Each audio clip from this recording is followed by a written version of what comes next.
course it applies to more than 10% of the voters, you've certainly you're exempt in respect to the Local Government Act conflict of interest, so you are able to stay in if that's your concern, Councillor. I'm just, my point is, I'm not even sure if I'm eligible for the rate remit in the case of having a commercial property that's not rented out, and I'm not sure, but I might declare a interest in that. Thank you. Just to be on the safe side. Yep. Anyone else declare an interest? Mayor, it's the Deputy here. With regard to 7.1.7, I just wanted to note that previously I had excluded myself from a council decision with regard to events funding, specifically for the purposes of Encore Theatre Company's production of Mamma Mia. There would be no further request for funds from council, and we would be delivering that production next March. So given that that matter's already been dealt with by council and there would be no further ask, I don't see that as a conflict. Thank you. Anyone else with a conflict declaration of interest? Just for clarification, just Michael's comments a few moments ago, that we're still able to participate in the conversation because there's a greater than 1,000 properties or 10%. Is that correct, Michael? That's correct, yep. Yeah, that's right. So anyone else with a declaration of interest? Public question time. We do have a question. So Leanne, you're going to read the questions out? Yes, thank you, Mayor. These questions are from Mr. Lionel Morell. Question 1. Will aldermen and senior staff be asked to take a significant allowance and salary cut to reflect the financial distress being felt by ratepayers in the Launceston community? Question 2. Sorry, you can keep going. Yep. Will council please consider reducing all rates by at least 10% for 2020-2021 in view of the ongoing pandemic emergency? Refer previous correspondence that was considered by council at its last general meeting. Question 3. What are the alternate duties being carried out by staff ordinarily employed in facilities that are not currently open to the public? Example, QV Mag, LAC, York Park, etc. Please provide a response to the full list. Thank you. So as far as question 1 goes, will aldermen or councillors take a cut? Well, that's going to be for each individual council, but as far as senior staff go, CEO, do you wish to comment? Well, Mayor, there's certainly no proposal at this stage that we would be looking at reducing salaries of staff, and clearly we're in the process of them working through the revised 2021 budget, but certainly that's not envisaged at this stage. Thank you. And will council consider reducing rates? Well, we have agreed as a council to do a 0% increase, and I'm sure if any councillor wants to discuss this, we can do that when we do our budget coming forward, which hasn't been set yet. And as far as question 3 goes, the alternate duties, I think we'll take that on notice. There's quite a bit of detail in that, and that'll be taken on notice. Is that all right, Mr. CEO? That'll be fine, Mayor. Thank you. That's the only questions that we have for this meeting. So then we go on to 5.1, community and place network items. So the delegation. Somebody happy to move a motion or the motion? We have a change to that motion. Ah, thank you.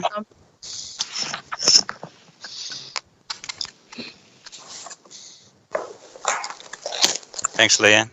If you'd like, I'll just share my screen so that you can see the change highlighted on the screen. Yeah, you're very soft again. Yeah, that'll be good.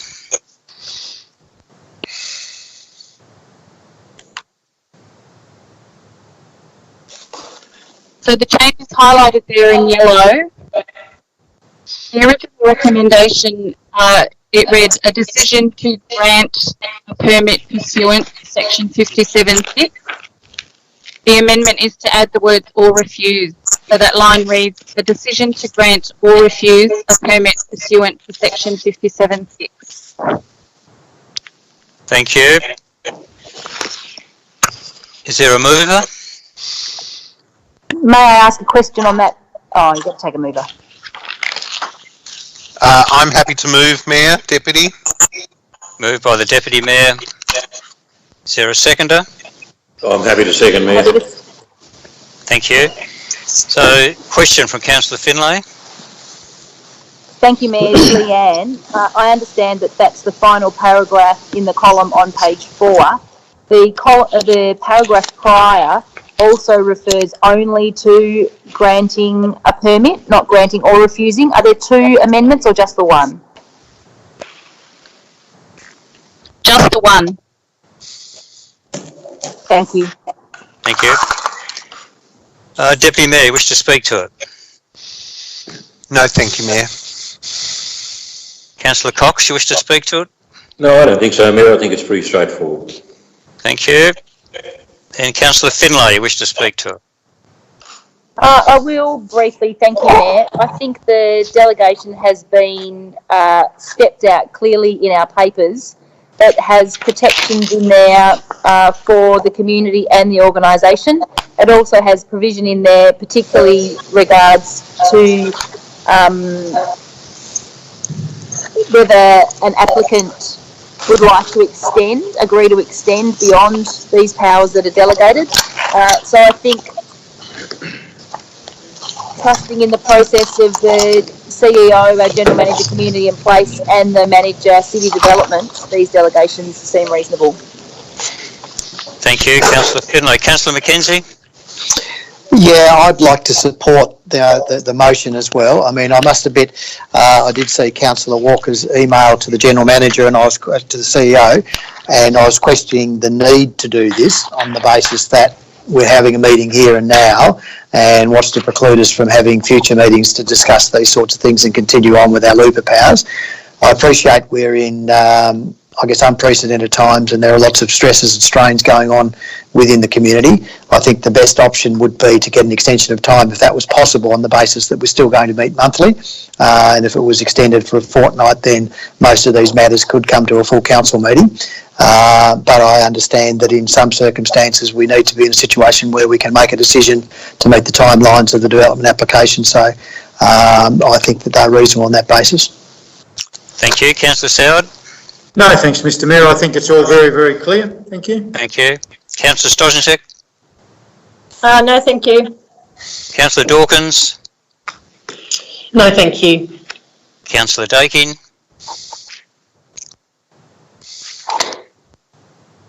Councillor Dakin, you there?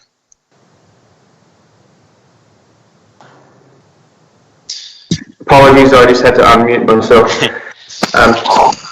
Just a question maybe to Mayor or to the CEO, just in relation to the new delegation.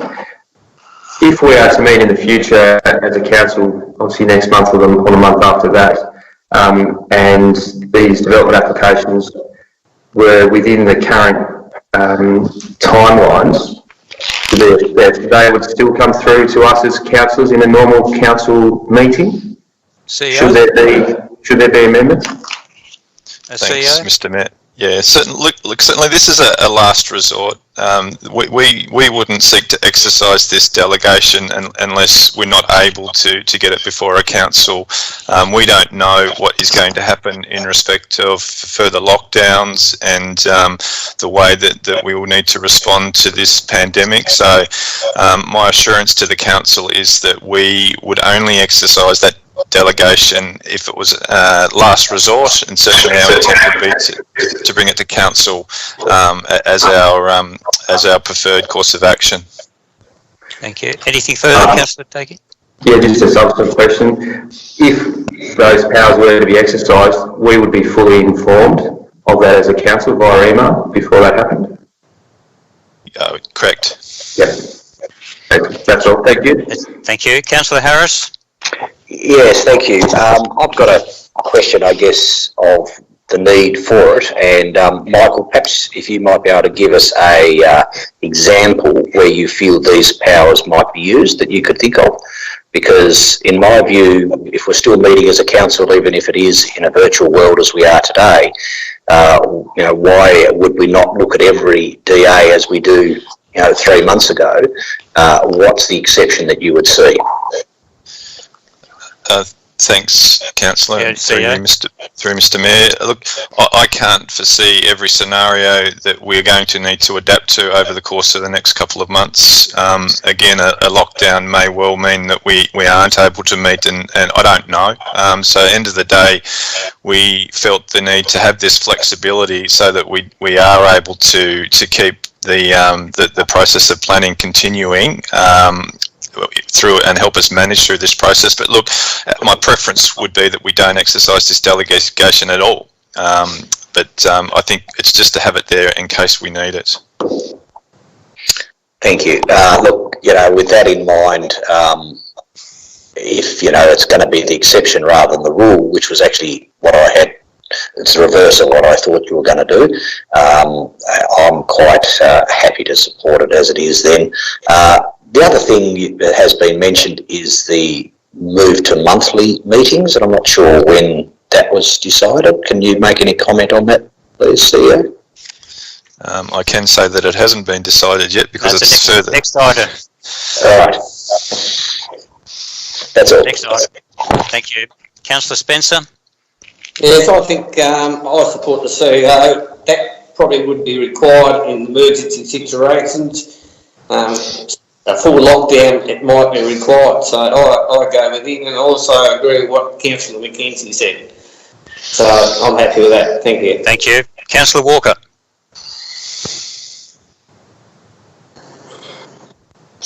Thank you, Mayor. Yes, I won't be supporting this delegation of powers. I understand the reasons why the CEO has brought them forward. There was a possibility that we would not be able to meet because we would have to meet in person. That's been addressed by state legislation. There's also, the barrier of technology. Hopefully, today's meetings are showing that it's eminently possible that we can meet on a regular basis. I think it's a very important part, obviously, as everyone would agree, of a councillor's role is to act as part of a planning authority. And whilst we may be, and I was no doubt, would be the first to say that we may well be entering a lockdown situation in our state. In fact, I would encourage that at every turn of every corner. That does not mean that we don't fulfil our obligations and seek to do that in every way. If indeed we do enter a lockdown, then of course there's all manner of things that we may have to address, but I don't foresee now that this is one of them, unless of course the technology was to fail us, in which case there would be a whole manner of other things that we would also have to look at, finding other arrangements, delegating of powers and those type of things. So it is a situation that is changing rapidly.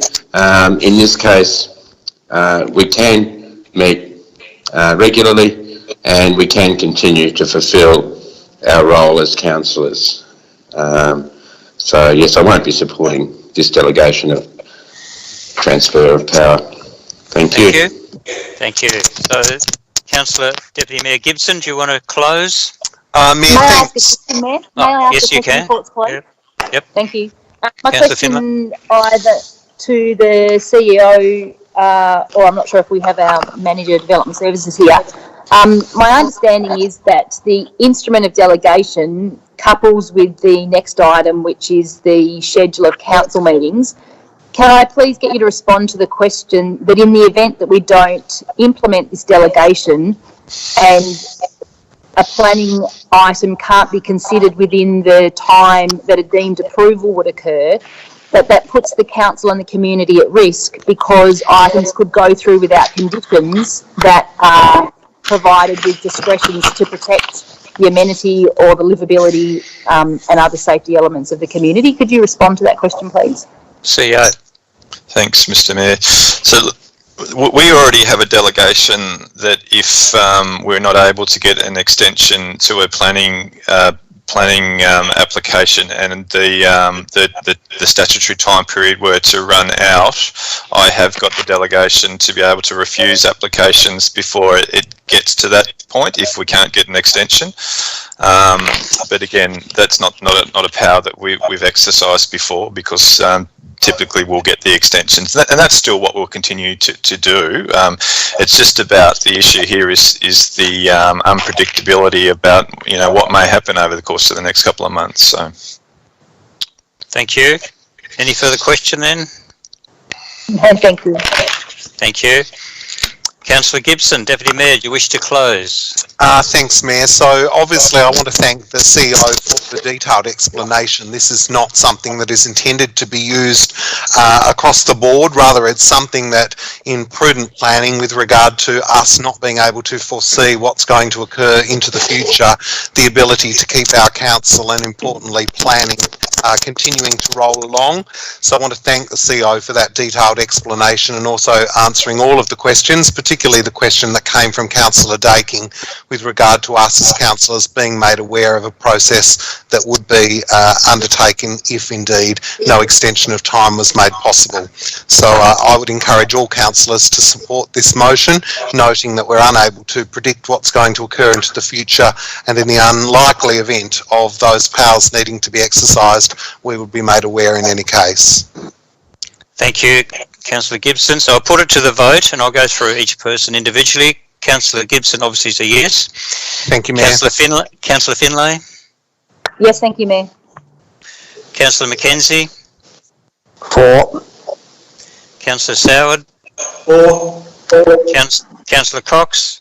For. Councillor Stojanczyk? Yes, for me. Councillor Dawkins? For. Councillor Daking? For. Councillor Harris? For. Councillor Spencer? For. Thanks, Mayor. And Councillor Walker? Against, Mayor. And I'm for, so that means it's 11 for and 1 against, with Councillor Walker being against. So that is passed. We move on to 6.1. The partial suspension of council meetings, the frequencies of meetings. Do we have a mover? Yeah, could I just explain 2 changes to the recommendation, please? Oh, you certainly can. Sorry, yes. I'll just share my screen again so that councillors can see.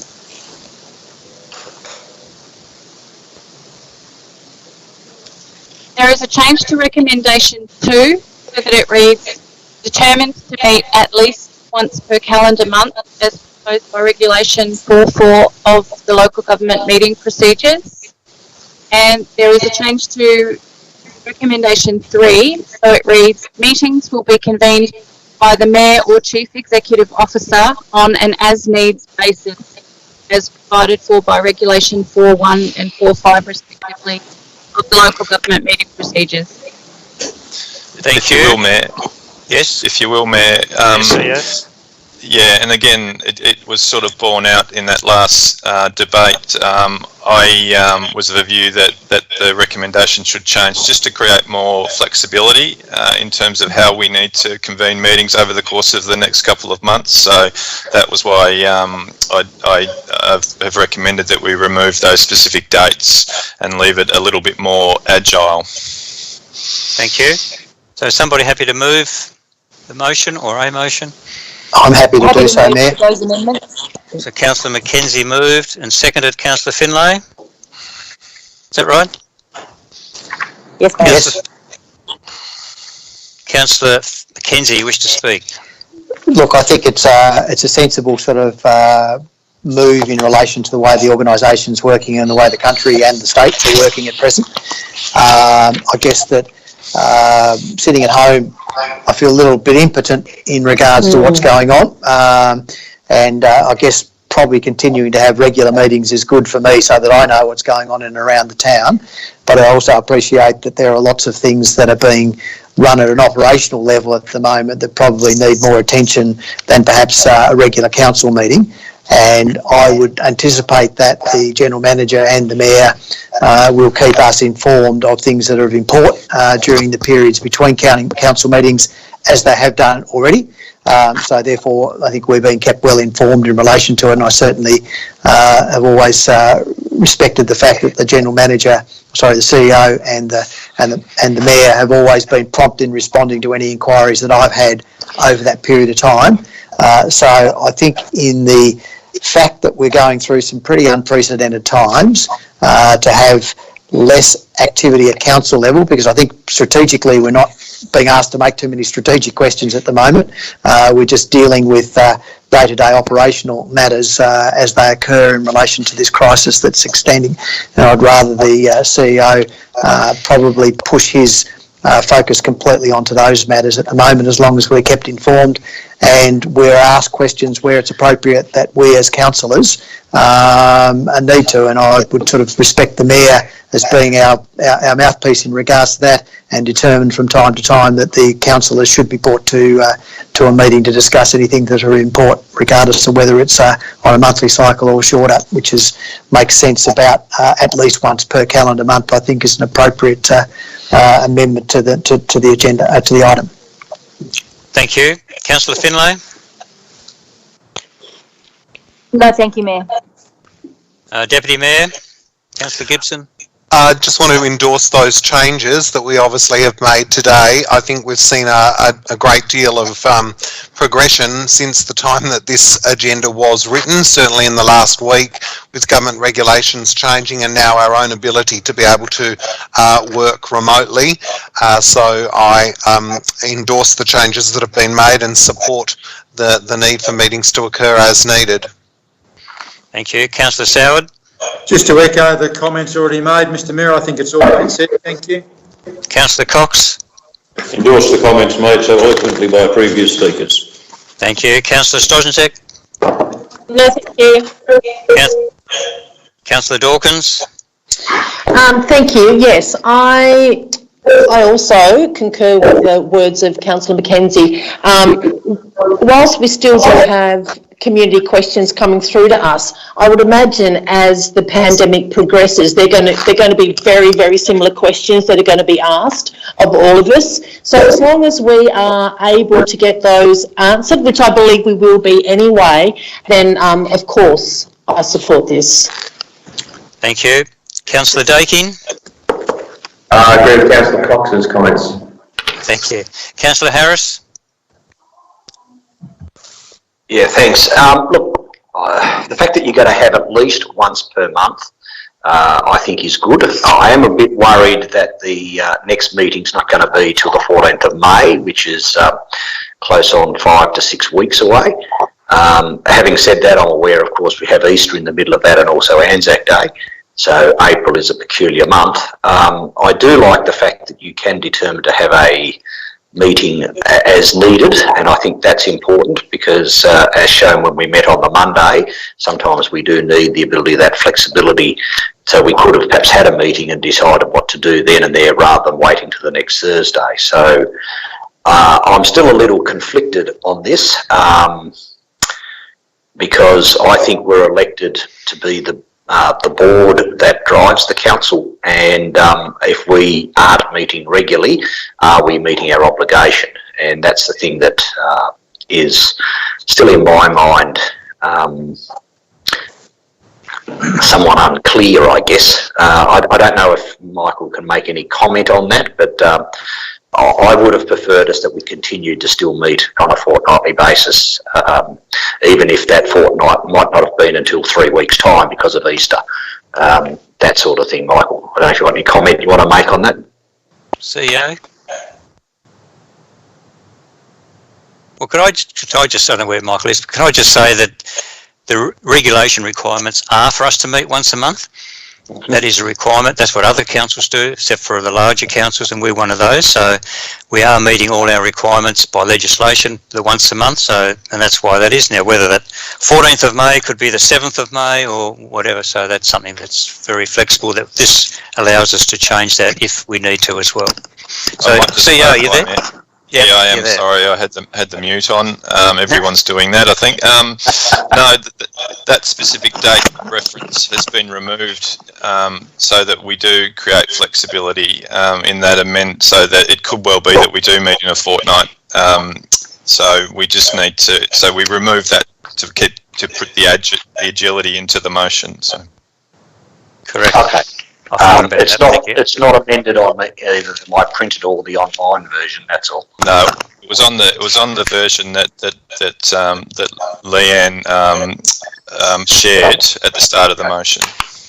Can we just put it up? Would you like me to again? Yeah, put it up again, Leanne, if you wouldn't mind.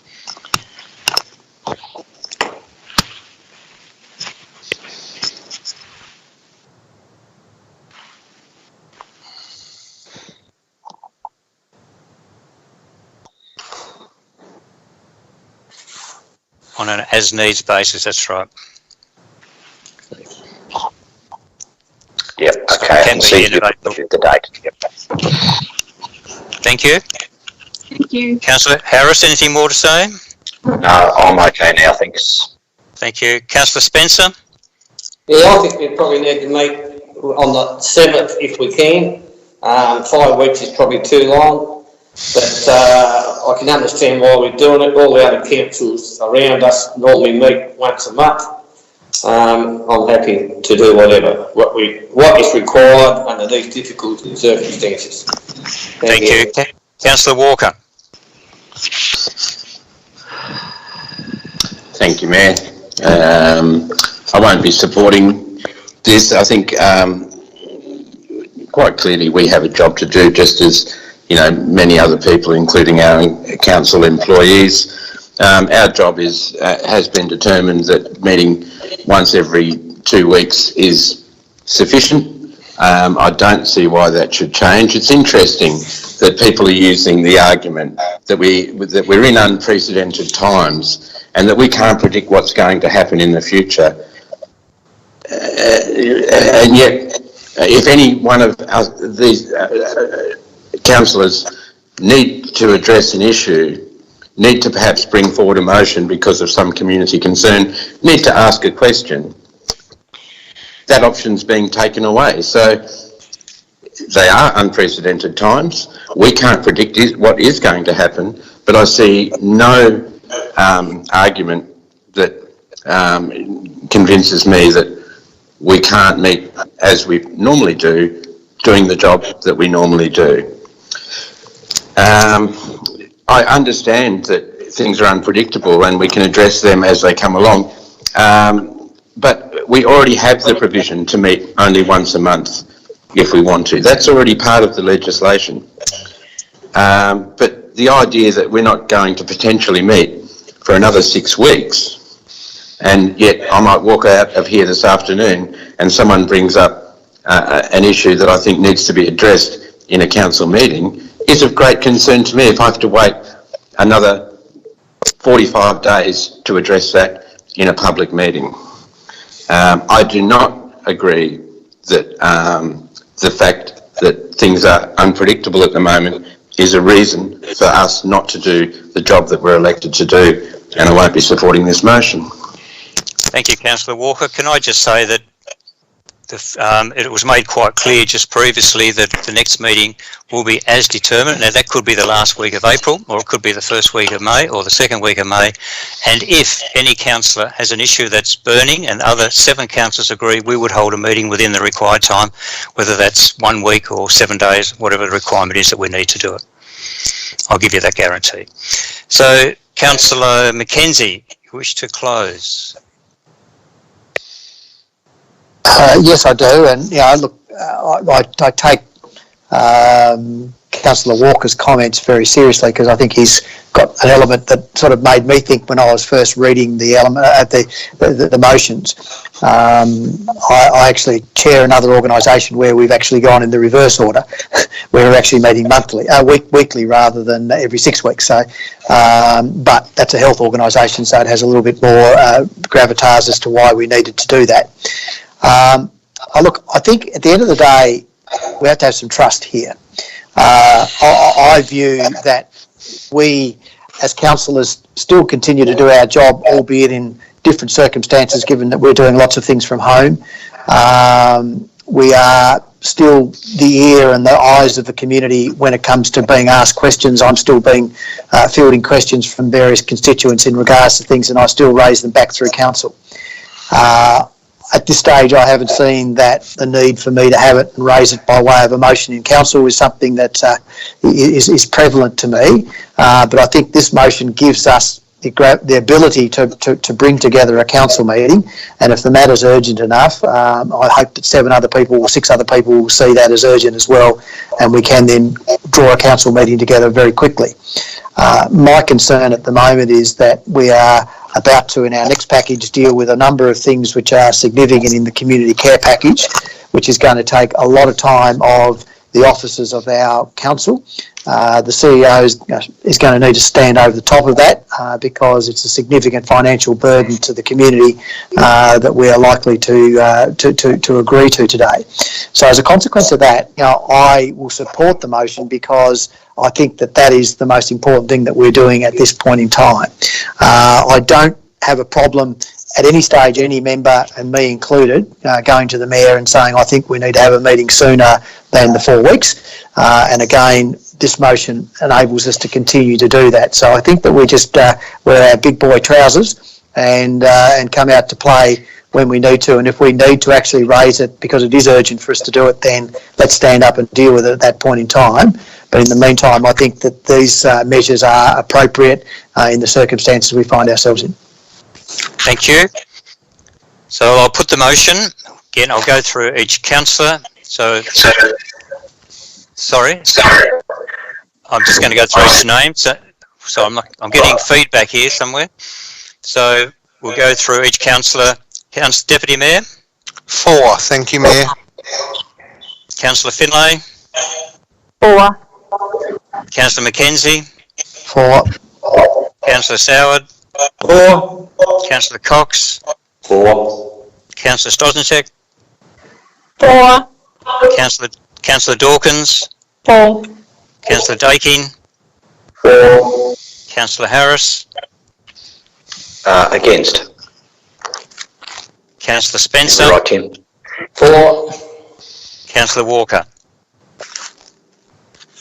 Councillor Walker?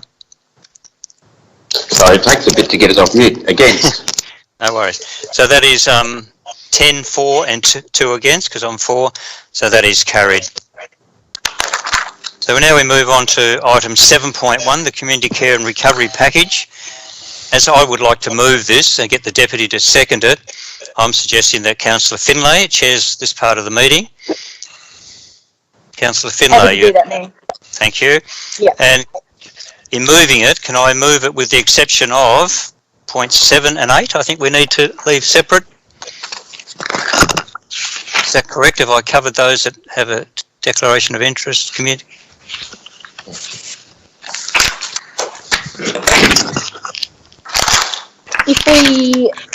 Could I ask, Mayor, if you're moving that? I think at the beginning of the meeting, Councillor Walker asked to stand out for this one in regards to the commercial rate.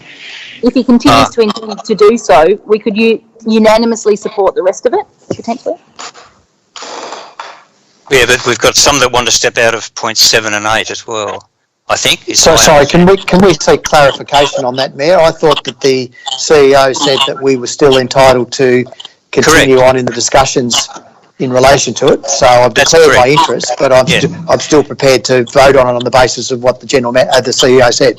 Yeah, I wasn't thinking of you. I was thinking of Councillor Stosnicek and Dawkins, who were at parts of they. Oh, okay. Sorry.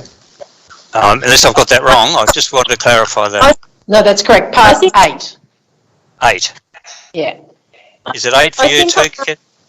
Sorry? I think I'm okay actually now, thanks. You're okay. Okay, so it's just 8. Yeah. So I'll move it all except for 8 first, and then we can do 8 separately. Wait a minute. I might also be a problem with 8, having read that, because I hadn't picked up. I guess it's hard, because my Rotary Club probably has put in an application which is now being held, because that's in the first quarter or first half of next financial year. So I'll also be an exception on 8. Mr. Mayor, though, it seems to me that point 8 is administrative only. It's an instrument of administration rather than anything of significance. I would have thought 7 was the issue for Councillor Dawkins with regard to the actual funds. Yeah. Correct. I think it's 7 for Dawkins. That's Yeah, what I was you're right. thought. So we'll go back to that. Councillor Harris, you're happy with 8 then, or? Yeah, no, look, I'll stay in trade. I'm not part of that committee of Sally's right. That would have So we do everything except for point 7. So that's what I'm moving, and I'll hand the chair to Councillor Finlay. Thank you, Councillor Finlay. Thank you, Mayor. And Deputy, are you open to seconding that motion with the exception? Yes, thank you, Councillor Finlay. Mayor, before I invite you to speak, are there any questions on this item today? There being no questions, Mayor, I pass the meeting to you. Yeah, thank you very much, Councillor Finlay, Acting Chair. It's first of all, what I do want to say, because as a public record, is very much our thanks to the CEO, Michael. I know in the past probably month or so he's hardly taken hours off, let alone weekends. He's had weekends at work as well, with so many issues. And so thank you to what you've done for this council, for this city, but also for you and your team as for preparing this package as well. It's absolutely fantastic. And can I say, and I endorse what Councillor Gibson said in our previous meeting, I believe the new structure that you have put in place, Michael, has enabled us very much to be able to get to where we have been, get so quickly. It's quite amazing that within a week we have a package like this, and the staff have been incredible working together and wanting to assist and coming up with some absolutely amazing ideas. Now, I'm not going to go through all the ideas because I think we all know it's an 8.5 million package at least. I say at least because we don't know parts of it, what it's going to be. We do know that there's no percentage increase in rates next year. We do know that there's a fact of 4.2 million in rates relief, and we do know that there's rental relief for council-owned property, and there's also 700,000 in business grants package, and also the rates charge as hardship policy. I've had quite a few people question me over the past week, well, what's in it for me as a householder? I've lost my job, I'm struggling, I haven't got income coming in, and that's where I want to stress now the rates charges hardship policy, which we'll deal with later on as well as a separate one. But that is where people like that will come under, and people will then have the ability to be able to write in with their facts and figures, show us their income has dropped, and then the rates can either be reduced to 0 for a period of time, or a relief or a deferment of payment. So it gives us the flexibility, and I think that's a great part of this package. It's extremely important that we do that. We all know that the businesses in our community are doing it extremely tough, and yeah, I've spoken to quite a few of those. I've heard some very sad stories, and I'm sure we all have. And this package, it's not going to make all the difference, but it's going to help in some way. And I've had quite a few people who have got businesses and properties saying thank you for the council for doing what we are doing as part of this. Also, the fact that small business in Launceston is so important. It's critical to our city. It's something that without the small business, we don't have a lot of jobs, we don't have an economy going, and we really need the small businesses to be working together. So the relief that we're doing is really to encourage the small businesses, in a sense, to say, at least for the period, on top of what the federal government is doing, and their latest announcement has been very encouraging for a lot of business as well, and the state government, what they are doing as well, and with the council, it is helping some to be able to stay afloat or go on pause for some period of time without having significant costs, and I think that is extremely important. So this package is targeted. It's really targeted at those businesses that we believe is doing extremely tough, but noting that for other businesses that may not be covered, they can come under that relief, rates relief as well through the separate package, which we'll look at soon as well. So it's my pleasure to support it. I want to thank the council staff, for the councillors, for your support at our last meeting as well, for us to get to this extent. So absolutely fantastic, and I know there are many people in the community who are very grateful what our council is doing, and it is a pleasure to be part of this council. Thank you. Thank you, Mayor. Deputy Mayor. Councillor Finlay. Councillor Finlay. Yes. Do you mind? Sorry, it's Michael, CEO. I've just recalled that I need to to have the indulgence of the mover and the seconder. There was proposed to make a change to point 1 by including vacant buildings in the list of exemptions under point 1, and I think it could be done with the agreement of both the mover and the seconder, but I just needed to bring it to your attention. I ought to have done it at the start of the motion. I apologise for that. Oh, that's fine by me. Also fine by me, thank you, Chair. Okay, with the approval of the mover and of the seconder, thank you for that clarification, CEO. Deputy Mayor, Councillor Gibson, do you wish to speak?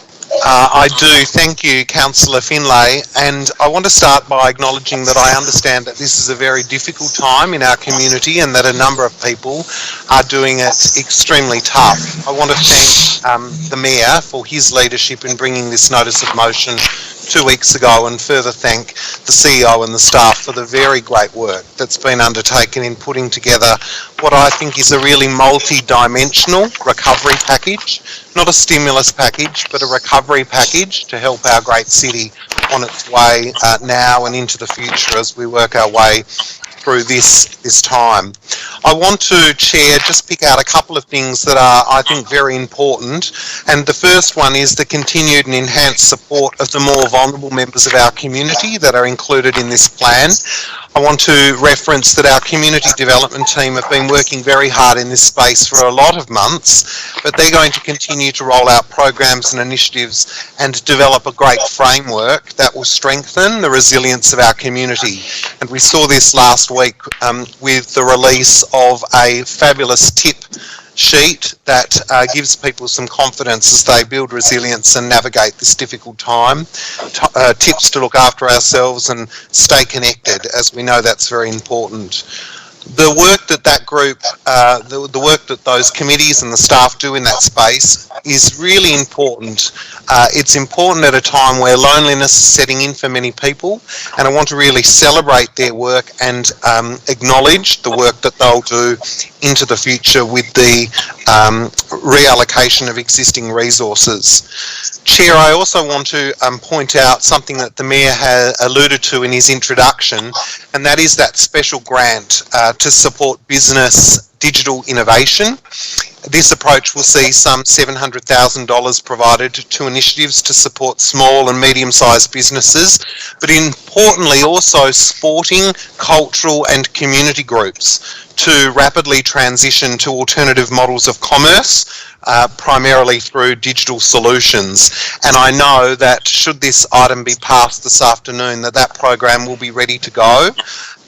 It provides support in two ways: professional advice from experts, but also importantly financial support to provide rapid deployment of front-end digital solutions to support continued core business. And Chair, I wanted to reference an email that came across my desk this week. It comes from Babyland in Charles Street, Launceston, and they say that they're now in their 34th year of operation in Launceston. We've been a family-owned and operated business, with this particular person becoming the third generation owner in June this year. Since taking over the business from my parents, I've given it much needed life.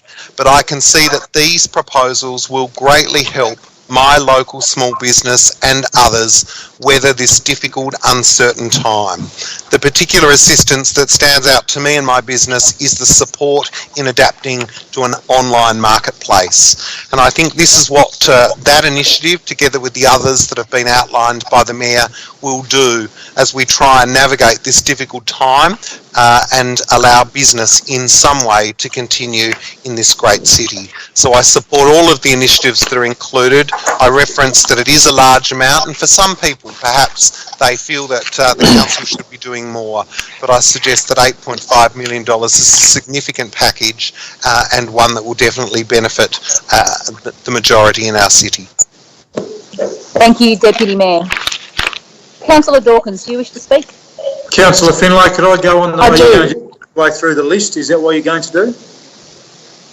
Yes, I've got a list in front of me, Councillor Soward, that I've been provided, and no I'm worries. working through that. Yeah. Thank you. Thank you. Thank you. I'd like to point out a couple of items within this package. The $50,000 for the circular economy is something that we have spoken about in the past. There are clear alignments here with the global financial crisis and work that was done immediately after that. And as I've said in council before, I believe that some of those opportunities passed us by as the economy started to strengthen. We lost sight of some of those really important aspects of the GFC, things that we knew we needed but didn't need to act on anymore. Well, it turns out we do need to act on them again. There's still an enormous amount of recoverable waste going into landfill.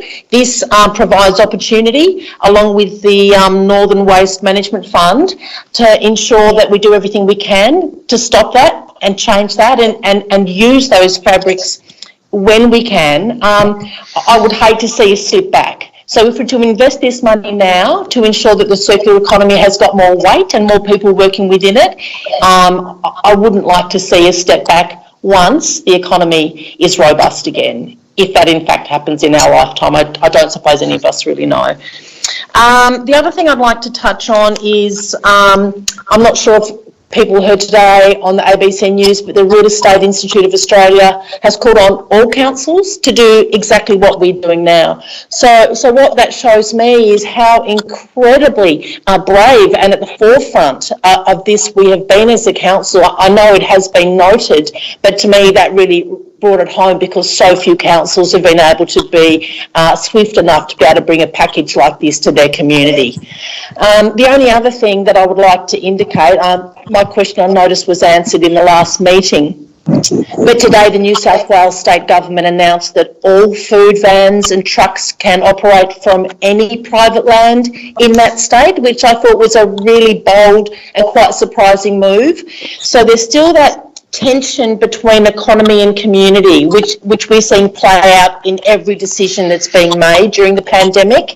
And this is one that they're going to relax all of their requirements for permission and just allow people to try and be a part of the economy still, whilst they can. And of course, they still have to provide opportunities for social distancing and all those things. But it would be good, I guess, once we get past this first stage, if we could move towards something that relaxed those sort of rules a little bit further. So that's all. But of course, I will be supporting this today. Thank you, Councillor Dawkins. Councillor Daking. Thank you, Councillor Finlay. Can you hear me? Yeah. I don't normally like speaking last, but anyway. Look, as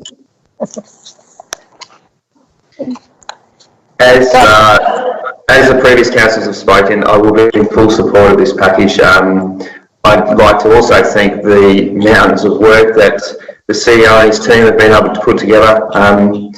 It just shows what a fantastic place we live in, not just Tasmania but Launceston, to be able to quickly stop, drop everything and respond in such a strong way for our business community, obviously, which I'm attached to very closely, and I know a lot of councils are.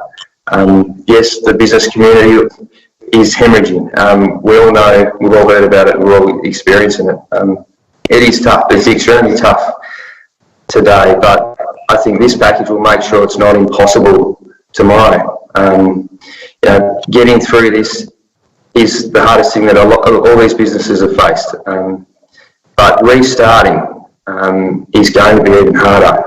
So I think when we can relieve some of the pressures and partner up with the fantastic things that the state and federal government are continuing to do, I think it also is great to see that the CEO and the team have considered what we will need moving forward in supporting the likes of CityProm and making sure that CityProm is fully funded through the next 6 months, because I can tell you CityProm is doing mountains of work to support the businesses that are currently still trading.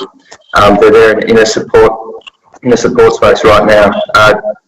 The Facebook traffic within the private CityProm page and seeing the businesses band together and seeing what our new interim EO, Amanda McAvoy, and the board have been able to support, again, is fantastic. It's showing the business community coming together. So I think it is, again, there's a horrible situation, but we are in the best position, I think, in the country moving forward.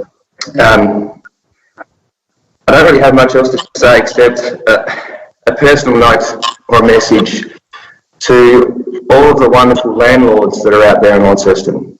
I ask you that you please pass on these remissions to your tenants. That is the only thing to do, not just the right thing, but please make sure that you do, so that you can support the businesses can support the community, and that we can move forward. So for the businesses that are doing it tough and don't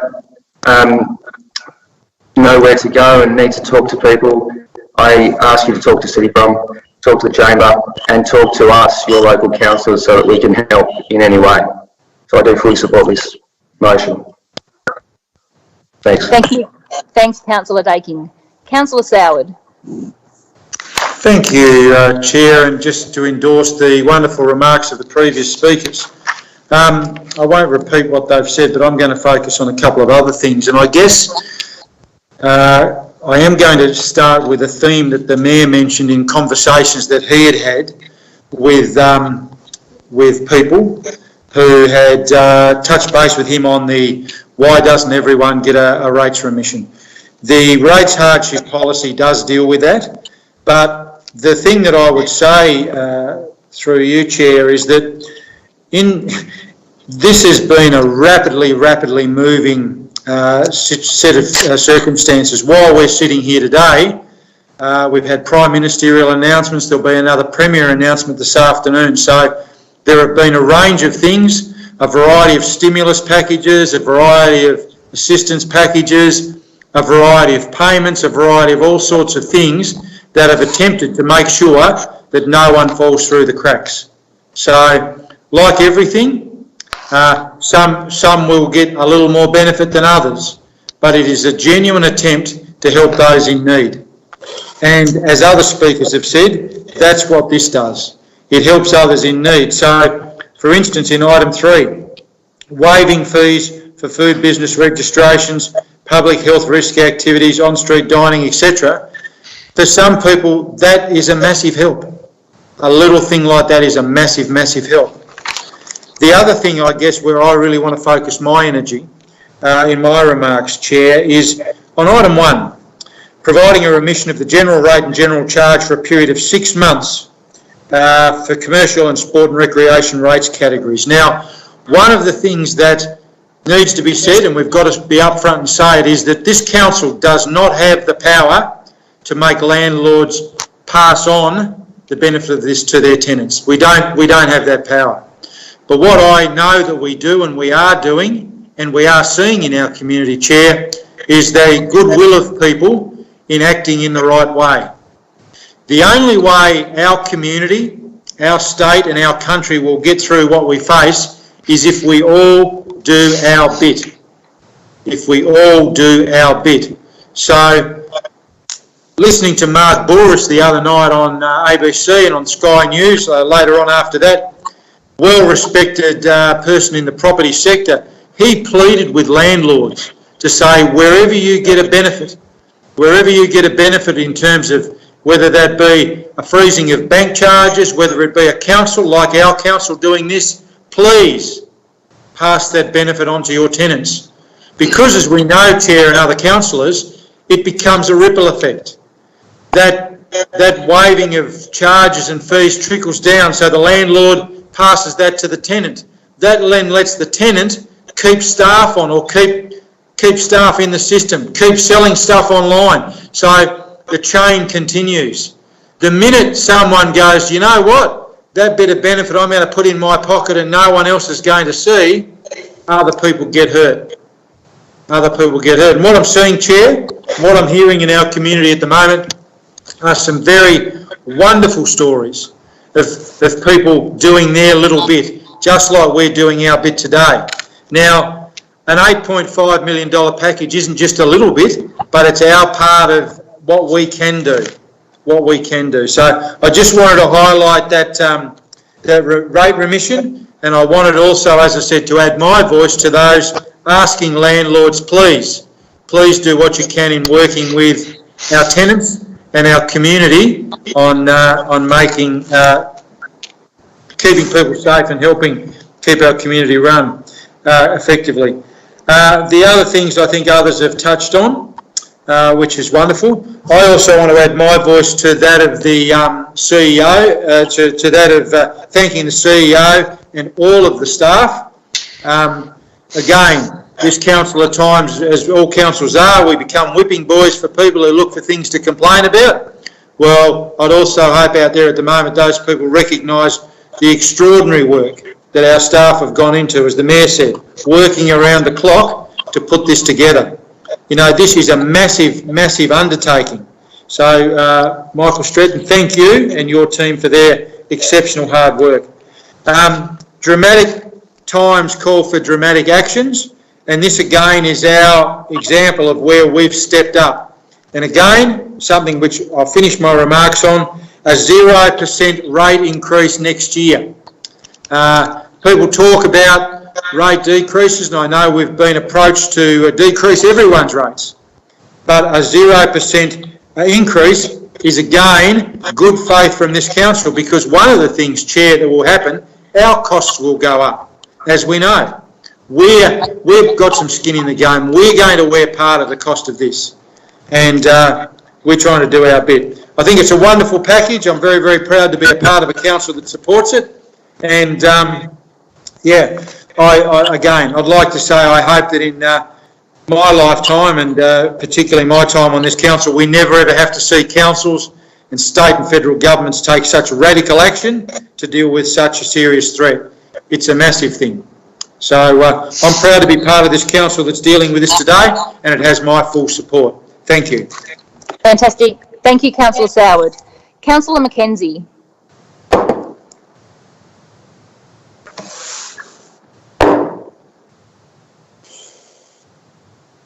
I've been a good boy and been muted. Thanks, Councillor Finlay.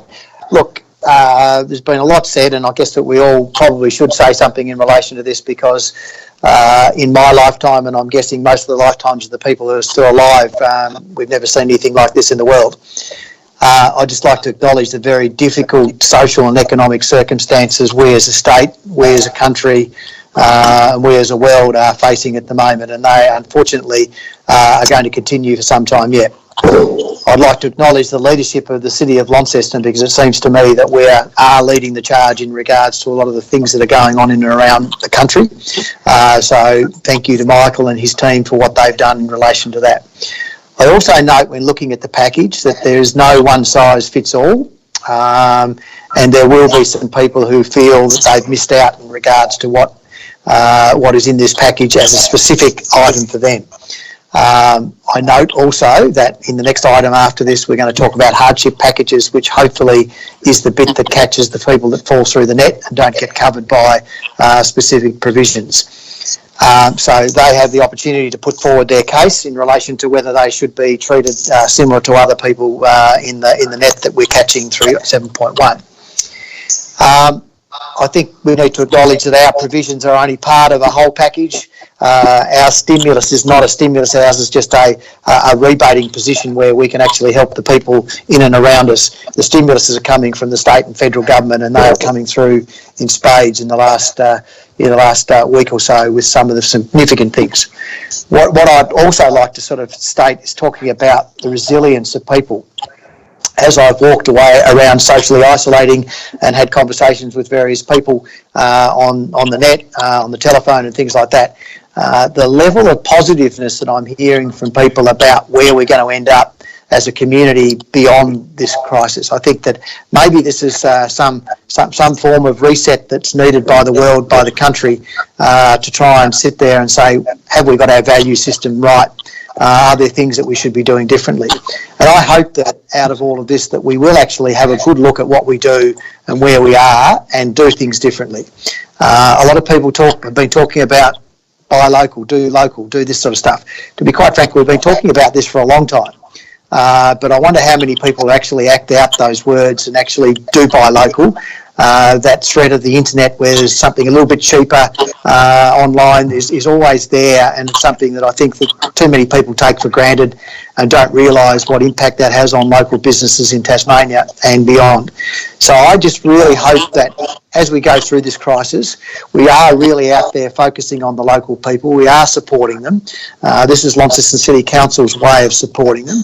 But I hope that what we do in our day-to-day activities today and beyond this crisis will demonstrate that we're here, and we're here to set up a caring community that actually cares about its people and really take seriously. So before we press that button to buy something on the internet, do we ask ourselves, is there something that I could buy local that will actually do the job just as well and keep somebody else in a job? That person that you keep in a job might be your son, your daughter, your father, your mother, a relation, or just a good friend.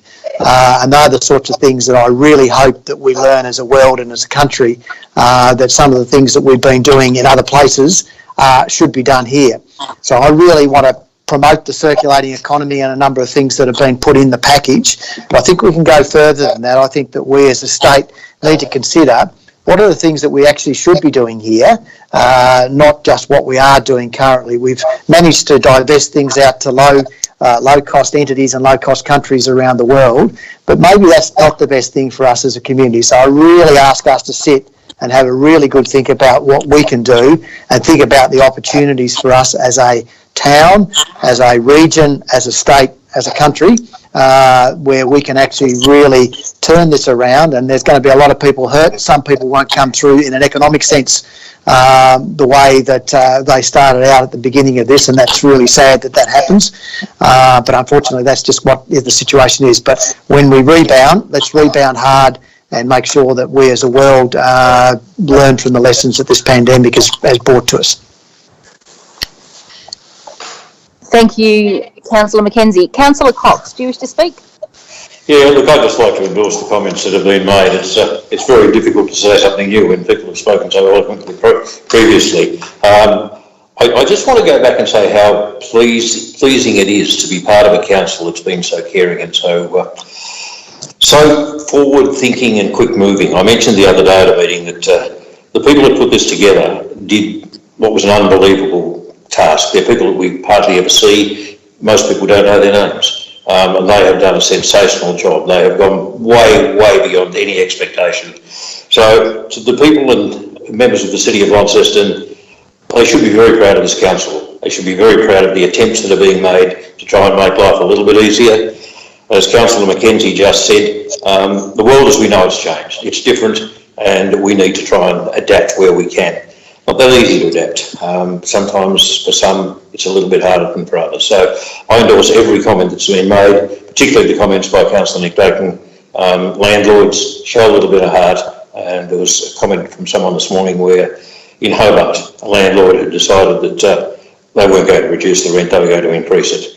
And there are probably words for people like that we can't use at this particular teleconferencing. But have some heart, care about the people, because we want them to be around. And to be quite blunt, you want them back in your properties in another couple of years. So the people of the City of Launceston, the ones that have worked so hard to put this package together, congratulations and thank you. Thank you, Councillor Cox. Councillor Slodgensack. Thank you, Chair. I'd like to offer my enthusiastic support for this amazing community care and recovery package. As others have said, I want to acknowledge the sheer volume of work that's been done by our CEO, the management team and staff to develop such a comprehensive package in such a short space of time. We're in unprecedented times. No one knows what's to come. Things are changing day by day, but I know that we're in the best place in the world to weather this storm. Apart from the fact that we have a moat, we also have such a strong and connected community. Over recent weeks, I've seen so many examples of people helping others. Everything we do helps, whether buying takeaway from a local restaurant, dropping some groceries to someone who's isolating, or passing on business advice to a fellow small business owner. It's been a roller coaster of a ride. Last week, things looked pretty bleak, particularly for our hospitality and tourism businesses. This week, with the announcement of the JobKeeper payment, there's now a chance of businesses going into hibernation and coming out the other side again, maybe even stronger. The council package focuses on community care and recovery. So many people have been affected by this crisis in so many different ways. My hope is that this package will help alleviate some of the stress and pressure on our community. The 6-month rent remission for commercial properties will provide relief for many businesses who have had to close or who have suffered significant downturn in business. The innovation grants will help assist businesses transition to online offerings. This will not only enable those businesses to continue to trade during our current situation, but may also open up new markets once this is all over. The initiatives listed to support the vulnerable members of our community will help ensure that those already doing it tough are not forgotten and are able to access the necessary support they need. All in all, I believe the council package offers well thought out, broad and generous support for the Launceston community. I'm confident that if we continue to look out for one another, support each other, that we can get through this difficult and challenging time together. And once in the recovery phase, I believe our community is well placed to not only recover but to thrive. Thank you. Thank you. Councillor Spencer. Thanks, Chair. One person hasn't been mentioned in this is the Mayor. This package happened, it was his idea to bring this forward. It's a great effort and everyone's very happy with him for doing it. I've got a couple of points. There's so many people helping in these times. There's the police, the army, the fireys, and our Peter Gartman has done a great job. He's an excellent electrician. I know him well, and this is great what he's done for Tasmania. One thing we've got to do is make certain the landlords passes on these rate reliefs. They've got to do it for the people in their businesses. Going back to, there's a couple of people that have done amazing things for the city. Flying Colours. I've gone around and donated all their products to say we are open. This company has done this for nothing. They are giving these flyers out to these people to put on their shop windows. And that's a great effort from Flying Colours, and I've got to thank them very much. Also, to the staff of the council, the CEO, to put all this together in the time, it's a great effort. I know they've spent some late nights and it's very appreciated for the city. Thank you. Thank you, Councillor Spencer. Councillor Harris. Thank you very much. As someone else said, when you're down the end of the list, it's hard to come up with something new, so I won't repeat everything. However, I do have a question in regard to the digital innovation grants. There doesn't seem to be any timeline associated with this, and I was wondering if people had already started to make a transition to a new digital economy, whether in fact they would be eligible for a grant. Or is it going to be from this day forward, only then people will be eligible? Because certainly people like Harvest Market and others have had to move on their own behalf earlier than this. So is anyone able to answer that question before I speak? Yeah, so it has been, it's the CEO here, Councillor. It has been considered, and certainly our intent would be to be able to recognise work that has been done and then value add in terms of the grant opportunity to be able to leverage that and work and build off that. So in terms of the timing, we do intend that it be a basically an immediate rollout following the council's decision, and then a rolling assessment process so that we are able to get through applications in as quick a manner as we possibly can. But certainly we're cognizant there's been a lot of good work that's happened in the last couple of weeks, and we want to make sure that this can actually dovetail very nicely into that. So that's good to hear. So I guess those people have already started should certainly be contacting the council after this to see how they can access the grant going forward. And look, there isn't too many other things I want to say other than to many people who've asked about a rate decrease for next year. My comment on that is that a 0% increase is effectively a 3.9% decrease on what was planned just a couple of meetings ago. And so there really is something in this for everybody. And once again, want to thank what Alderman Councillor Mackenzie said, and all the other councillors. It's all been very good, particularly to the CEO and other council staff. And I'll finish by just saying about the landlords. and I'll paraphrase Bob Hawke roughly here, after the America's Cup victory back in 1983, for those of you who are old enough to remember the euphoria that swept the country at that time, and that is that any landlord who doesn't pass the rate relief on to their tenants is a bum. Here. Nice contribution, Councillor Harris. Councillor Walker, do you wish to speak? Thank you, Acting Chair. I do wish to speak, and I, certainly commend all the comments that have been made previous to me speaking.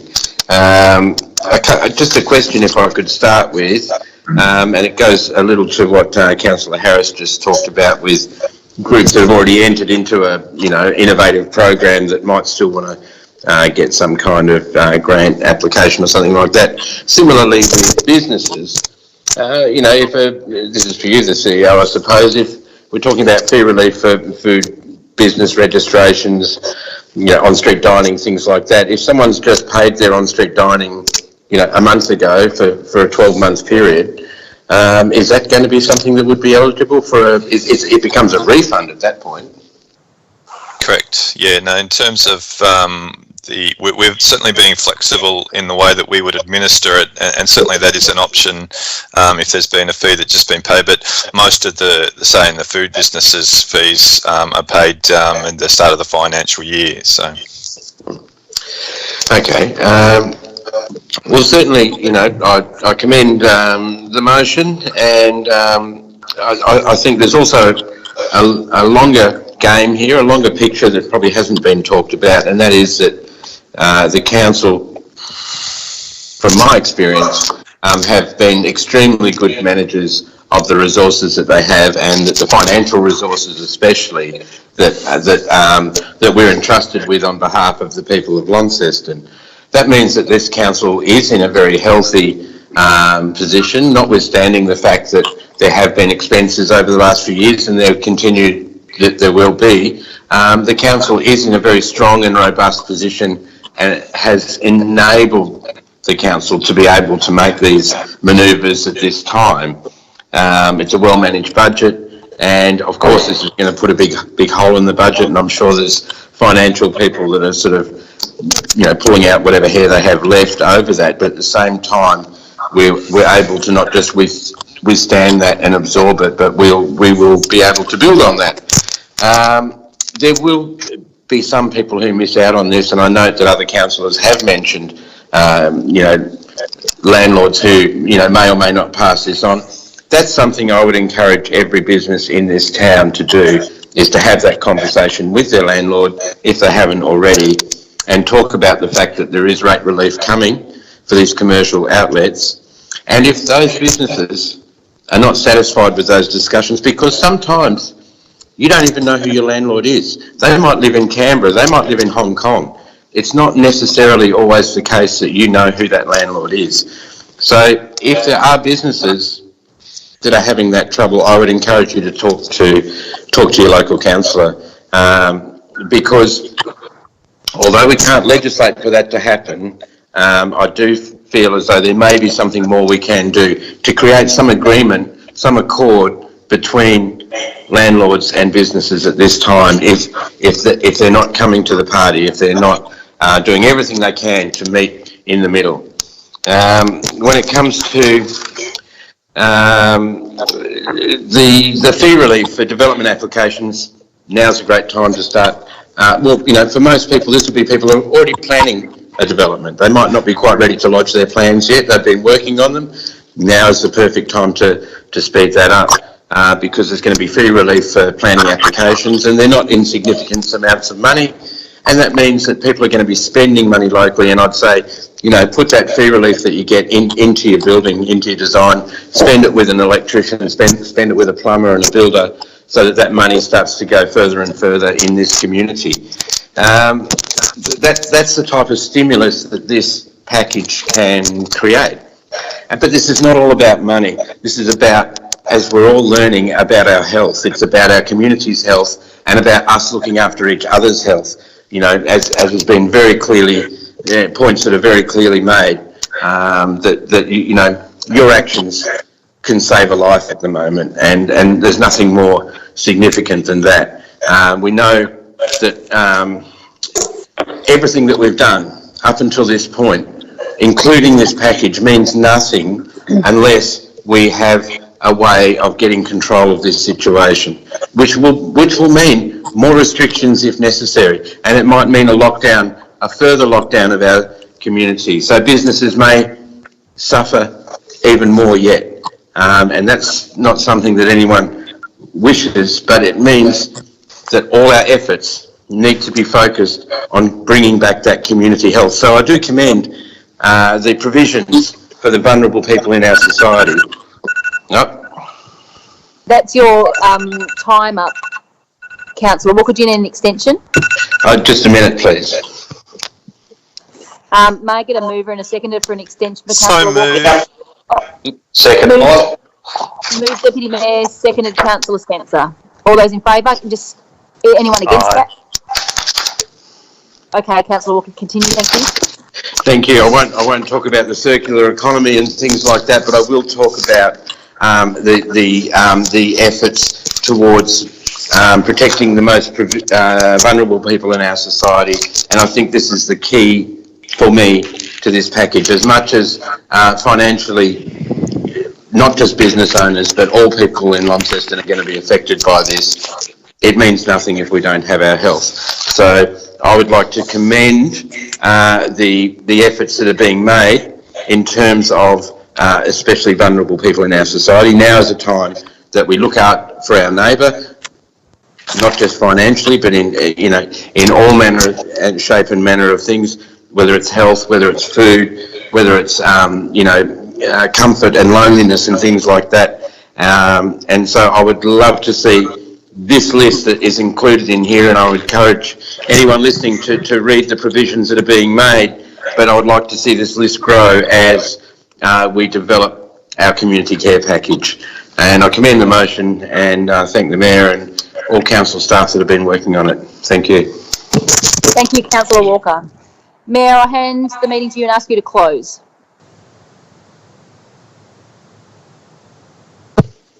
Unmute myself. The trick of I didn't unmute myself.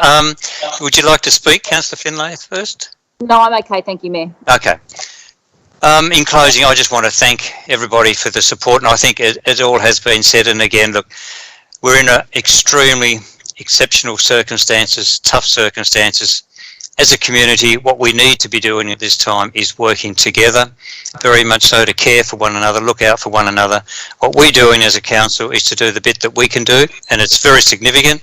There's a lot in the package, so as Councillor Walker's just said, to get in and read some of the detail, and where there's other things that we can be doing, I'm sure people will come forward to suggest it, but we do want to see our community to get through the next period of time. We're not sure whether it's 1, 2, 3, 4, 5, whatever months it's going to be, to look out for each other, to care for one another, and to make sure that when we do get to the other side, that we bring as many people with us so that we are healthy through this process, and to make sure that we do the right things by isolating, keeping our distance, washing our hands, making sure that we speak to people who are not doing the right thing and encourage them, or ring the police where we need to. So, yep, let's all work together. Let's see how we as a community can, I believe if we all are doing the right thing, within a few months we'll be able to get out and enjoy our community a lot more than we can now. Thank you. Thank you. On such a significant item, I will take the ayes to record hopefully a unanimous vote. Mayor, you with the ayes? Yes. Deputy Mayor? Aye. Councillor Dawkins? 4. Councillor Daking? 4. Councillor Mackenzie? 4. Councillor Spozensek? 4. Councillor Sowers? 4. Councillor Spencer? Definitely yes. Councillor Cox? 4. Councillor Harris? 4. Councillor Walker? Yes, I vote for the motion. And with that, I declare a unanimous decision. And I hand the meeting back to you, Mayor. Thank you very much, Councillor Finlay, and thank you all for the vote. We've got to now do 7.1, 7.1.7. So somebody would like to move that. I can keep Happy to move that, Mr Mayor. Councillor Soward. Councillor Soward moves. And is there a... Who was that? Harris. Oh, thank you. I'd just like to note I'm on the Northern Suburbs Community Centre Board, so I probably should declare interest here as well. So you'll leave the meeting as... So Yep. will Councillor Dawkins. Is that all that's leaving, just so we know? Thank you. So, Councillor Soward, do you need to speak to this item? Thank you, Mr Mayor. Just very, very briefly, we've obviously had a significant discussion about the rest of the package as such. Item 7, for the benefit of those who are listening, actively work with event organisers to reschedule all events and not require the return of any event sponsorship funds. Very, very important, Mr Mayor, because as we know, we have many, and I hesitate to use the word hundreds because it sounds like we're exaggerating, but many, many events that have been working towards happening. We've been confronted with this situation. What we've got here in this particular item 7 is a very, very sensible way forward where council works with the organisers. And I do know from feedback I've had, and I know that other councillors have shared previously, that the event organisers are absolutely delighted with the hard work of our officers with regard to this. And it's also important too that the event sponsorship funds aren't returned, obviously just at the moment, because again, people were working towards putting on their show or their event or their performance, and I think this just brings some real clarity and some transparency to it. So very, very happy to support it as part of this wonderful package we've discussed earlier. Thank you. Councillor Harris, wish to speak? Yes, as an active or a previous event organiser, it's very important that we do continue to plan after the pandemic has finished, and it's important that the council do support those events to make sure that once life resumes, it will never be quite what it was. It will be changed, that we do actually have these events to go forward and to participate in. So I think it's a great initiative of the council to do this. Thank you. Thank you. Deputy Mayor, wish to speak? Just briefly, Mayor, to reiterate that council staff have been in touch with all event organisers who have previously been the recipient of funds for this period, and to note that every event is at a different phase of its iteration. Some have spent money that was allocated whilst not yet delivered the event, and others are in a position where the planning or the allocation of funds will not be needed, and so those funds will be offered back to council, which is appropriate. And so really supportive of this approach, but also supportive of the way that staff have been working with individual event organisers on a case-by-case basis. Thank you. Councillor Finlay?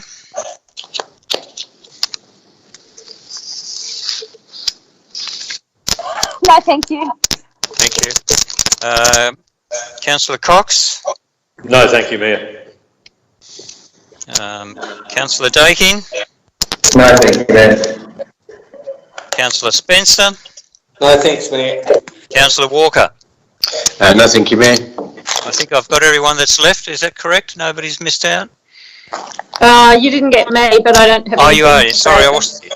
Oh, okay. Thank you. That's okay. Sorry. So, Councillor Soward, do you wish to close? All been said. Thank you, Mr Mayor. I'll put the motion. Those in favour, please say yes. Well, you raise your hand. You can't say yes.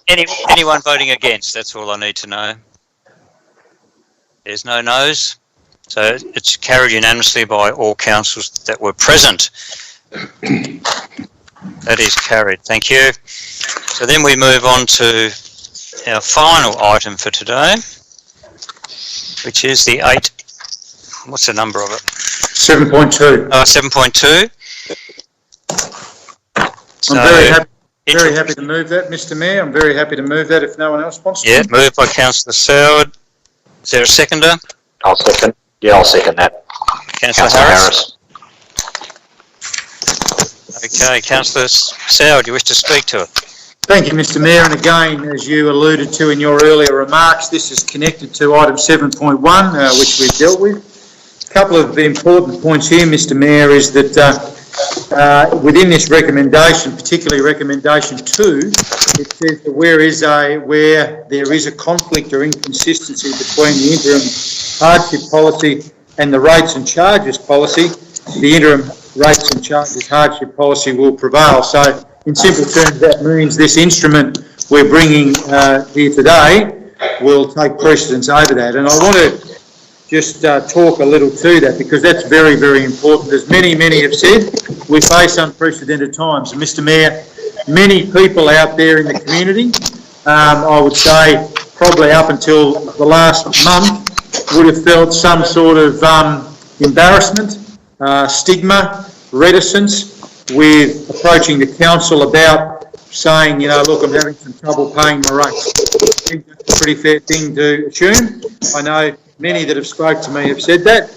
What this council's doing by enabling this, we're taking that stigma and shame and potential shame out of it, and we're saying to people, we're there, we care, we understand we're experiencing a very, very difficult time.